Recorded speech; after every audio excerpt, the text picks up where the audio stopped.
All right. Hello, everybody. My name is Alp Sungu. I'm a doctoral candidate at London Business School, and this is a joint work with Kamalini Ramdas. So today's talk is about mobile phones and their role in poverty alleviation in developing countries. More precisely, we're interested in understanding the interplay between digital addiction and access to information in low-income markets.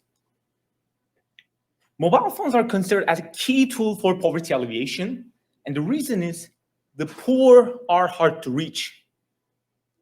When societies progress, new information and technologies become available, but those who are living in the world's most underprivileged communities are isolated from such information and markets.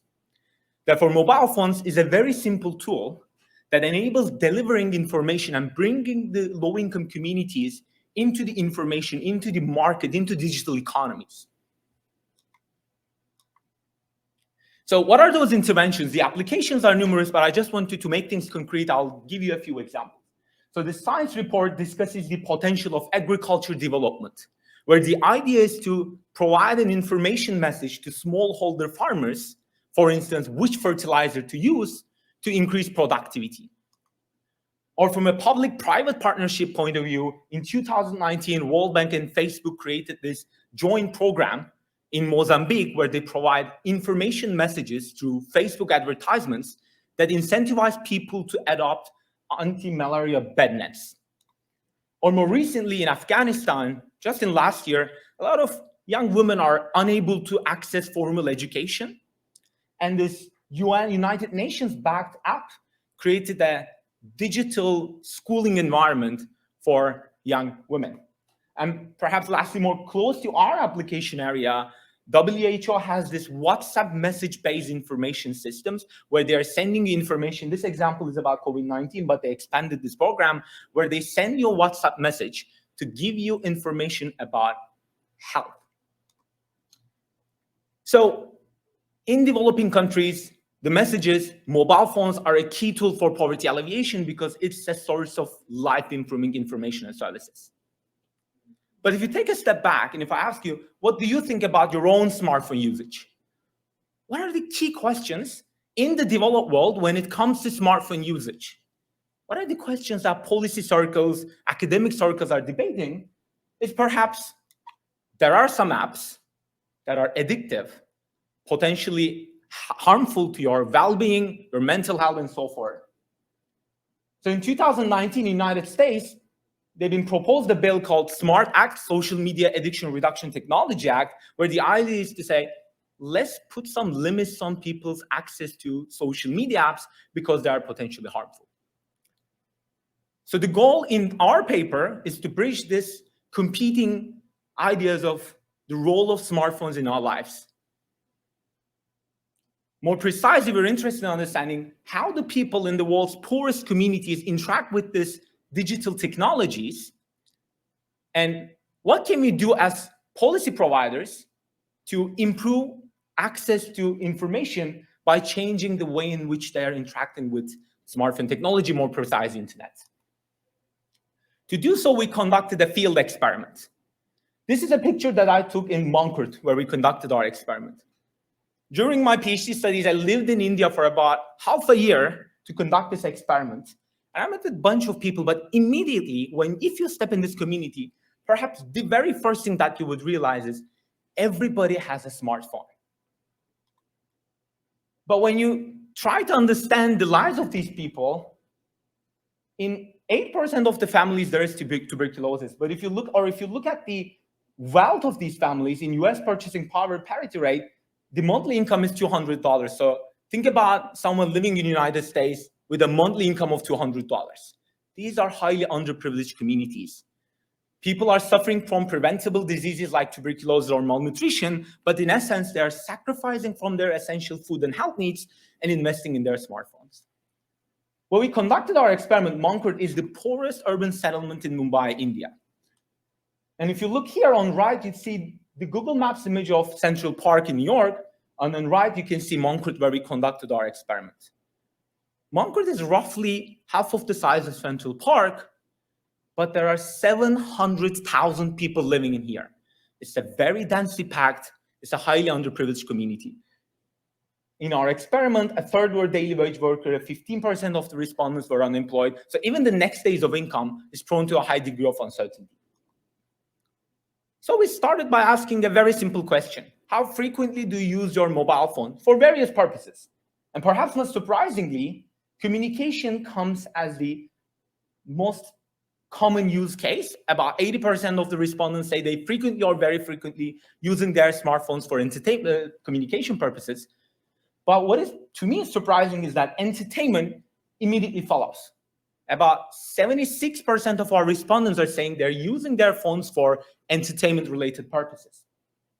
But when it comes down to seeking out information, and I want to remind that governments subsidize mobile phones to alleviate poverty in these communities because the goal is information access. But when you ask them how frequently they're using their phones for accessing information, this number goes down to 20%. Of course, these are self-reported measures prone to all sort of biases, self-reported bias you might imagine. So we wanted to get objective data. To do so, we built a smartphone app that tracks usage. In the beginning of an experiment, we downloaded our app into individual's phone and tracked second-by-second app-level usage data.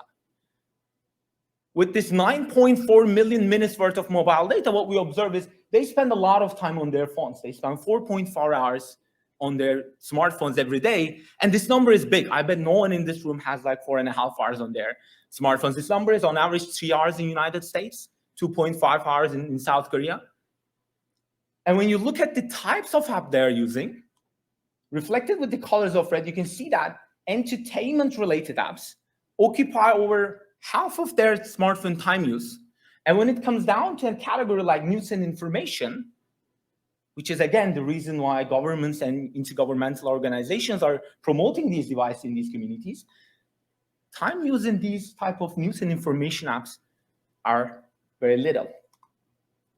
So we try to manipulate the way in which the mobile data is delivered.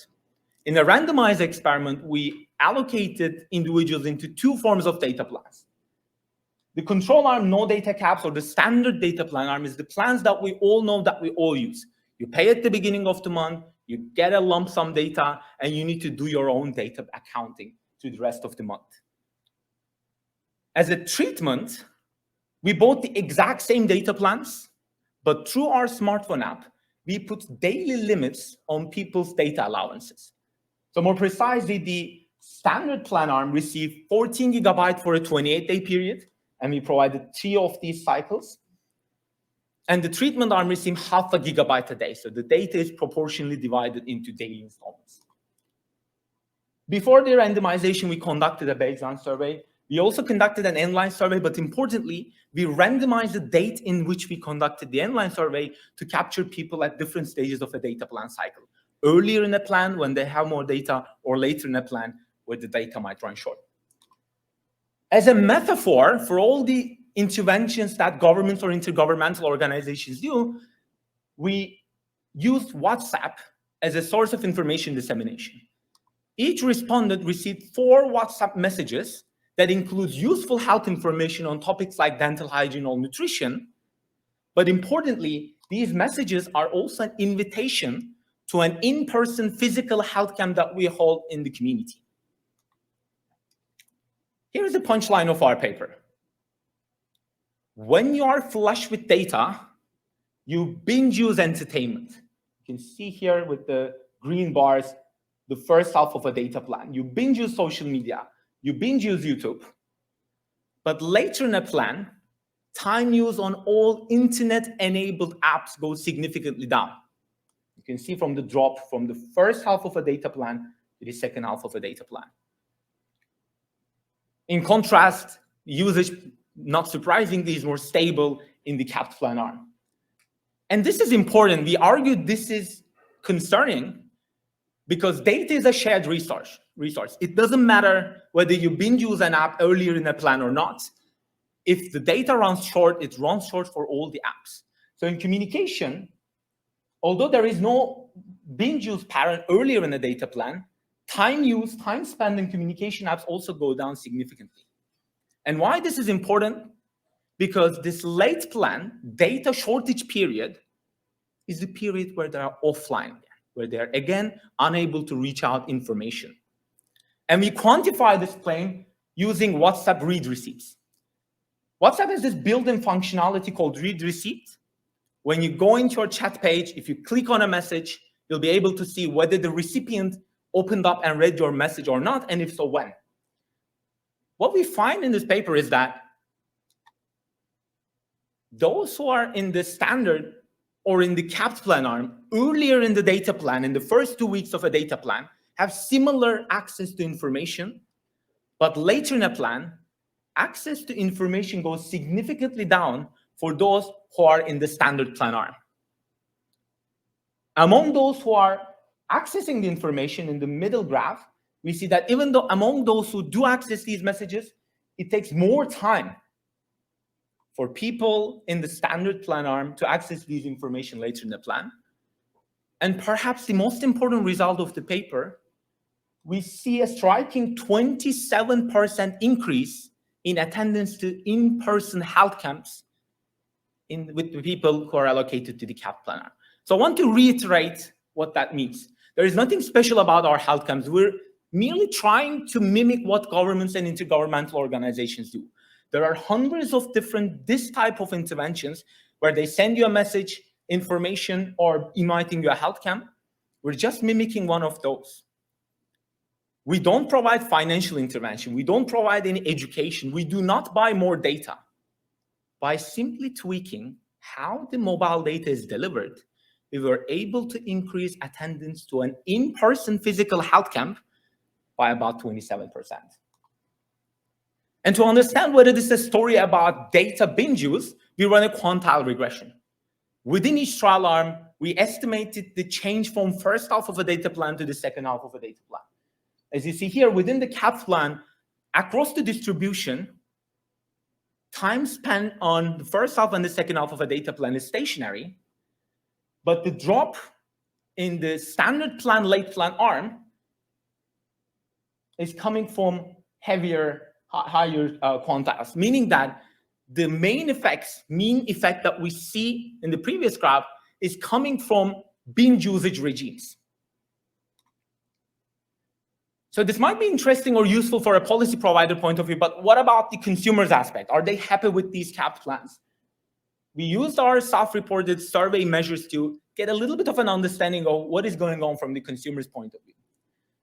And we used a bunch of different measures of sleep, insomnia, sleep duration, subjective well-being, temptation towards mobile data, where we roughly see no effect, neither positive nor negative effects of these capped plans, except that later in a plan, again in the standard plan arm, people are getting more tempted towards mobile data. So if consumers are relatively happy with these plans, if this is a good news for policy providers, should we go tell governments, should we try to convince businesses to roll out these plans? Essentially, what matters here is whether this is a profitable business model, because the data providers are telecom companies. So we start by conducting interviews with telecom providers from Middle East, North Africa, and South Asia. And essentially, the argument is consistent across the board. When you cap data, it becomes more perishable, therefore it saves cost. It also reduces demand for aggregate data spikes. Therefore, from a telecom provider's point of view, it is a cost-saving instrument, and what matters is whether people would want these plans or not. And to understand that, before we ran the experiment, in the baseline, we asked people, under an identical payment scheme, whether you would want a standard plan or whether you would want to cap your data allowance. And what we find here is that 75% of the individuals in our experiment prefer the capped plan. We did a little bit more. We want to push a little bit harder, and we asked them, okay, whatever plan you choose, we reduce the plan that you did not choose, reduce the price of the plan you did not choose by 10%. And still, 58% of our respondents were willing to pay, essentially, to cap their data allowance. And this is what I kept hearing over and over again in my times in this community during pilot studies. And I think this qualitative information captures what we believe is going on. I prefer the daily capped data plan because every morning I wake up happy, I have internet. So this notion of continual connectivity to internet, to the digital world, is, we believe, what drives this demand for the capped plans. And lastly, to understand what characteristics of individuals that explain the demand for these daily capped data plans, we use standard self-reported measure of self-control and fear of missing out. And what we find is that those who have lack of self-control, perceived lack of self-control, these are all self-reported, and those who have fear of missing out are the ones who are preferring these daily capped plans. So in conclusion, what we find in this paper is that there is a notion of digital addiction in low-income markets. They binge use entertainment, eat up all their data, and they face data shortages later in the data plan. This hurts poverty alleviation agenda because when people are offline, they're unable to access life-improving information and services. As one solution, not the, but one solution for this, we provided a data plan that caps data usage on a daily level. It's a form of a commitment device which smooths consumption, therefore increases access to information. And perhaps importantly, we observe that many users are aware of their behavioral tendencies and they prefer the capped plan. Thank you.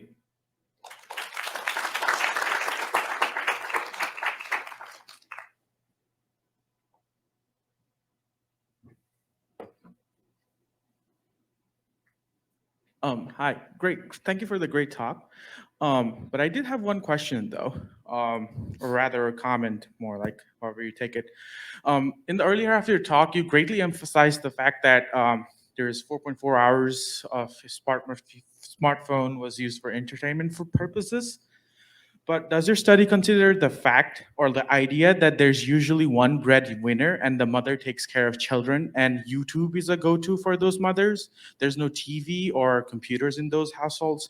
Also, a lot of these mothers, I'm speaking from firsthand experience and knowing know-how, are involved in service-related jobs, and they again have one or more children to take care of. And to keep those children occupied, maybe these smartphones are being used as like distraction devices for the children, so that they can work. Does your study consider this aspect of using smartphones? That's an absolutely great question. So I think I do not want to impose a normative argument that using YouTube or like binge using entertainment is something that is bad for you. It's not necessarily that you are the one who are spending a lot of time on your social media. You're absolutely right. A lot of people, a third of our sample don't have access to TV. So it might be the only technology that enables you access this digital information, technologies. But what matters, I think, I do not want to comment on that, whether it's good or bad. But what we kind of trying to say in this paper is that no matter why you're binge using, it hurts certain outcomes that is related to information services. Thank you so much for a really, really fascinating, well-delivered talk. I have two questions. So one is, do you have a sense of how these patterns might play for non-low income users? And do you think those behaviors are the same? And the second is, do you think that smartphone data providers might be amenable to having kind of split data plans where they have capped usage for entertainment apps like streaming video, and then other text-based things are allowed? Right. First question, the usage behavior in higher income communities. I do not have data, but my hunch is it would not be the same, partly because, when was the last time that you finished your data and didn't buy a top-up plan? So yeah, okay, but this is a qualitative comment. But typically in these markets, what's challenging is the top-up plans are really expensive. Therefore, they're unable to top up their data later in the data plan. If you are able to afford top-up plans, I think you wouldn't have any problem. You're absolutely right about providing unlimited access perhaps for life-improving services and capping data on entertainment-related services? That's a funny question because I interacted with some telecom providers in Africa, and what they're doing is the opposite. When you buy a data plan, you have unlimited Facebook and WhatsApp access, but data is limited. So essentially, this could happen. I wish it will happen, but from a business model point of view, life-improving service providers are less likely to subsidize data compared to Facebook. But I wish it will happen very soon. Hi, thanks for the talk. I also had another question about different uses for the data and for like subsidies for data. I know there's been increasing use in the US for using mobile money, for example. So I've seen talks of, for example, Lisa Cook, who's been doing government work to show that for people coming from more impoverished backgrounds, like transmitting government subsidies or checks through the use of smartphones might be more effective than through checks because of less bank usage or issues with the bank and things like that. So I wonder if that's an application that's applicable here, in which like more mobile data and usage or subsidies for that might be helpful for these communities. You mean like subsidizing mobile data plans? Yeah. It's very new. What is very standard is they subsidize the mobile phone, the device itself. It is increasingly more common, especially after COVID, that, I think Colombia does that. And I think Kenya start doing that or discussing the opportunity of subsidizing mobile data plans, which is an interesting avenue. But, the first barrier is to get information into people's hand, and then they would think about perhaps the point of subsidizing mobile data plans. In India, I mean, it's not in place, but I think it would be something that is potentially useful. Mm-hmm. And mobile money, by the way, is like way more common in, perhaps in Kenya than in United States. I wouldn't say more common, but it's incredibly common in developing countries to use mobile money. Yes. Thank you. Very good talk. I just want to find out, you install your software on their phones. Were there people who uninstalled it, for example? I mean, did you find that? Yes. So we ran an experiment with 929 individuals. We had, if my memory serves me correctly, it's like 36 people who uninstalled our app. Okay.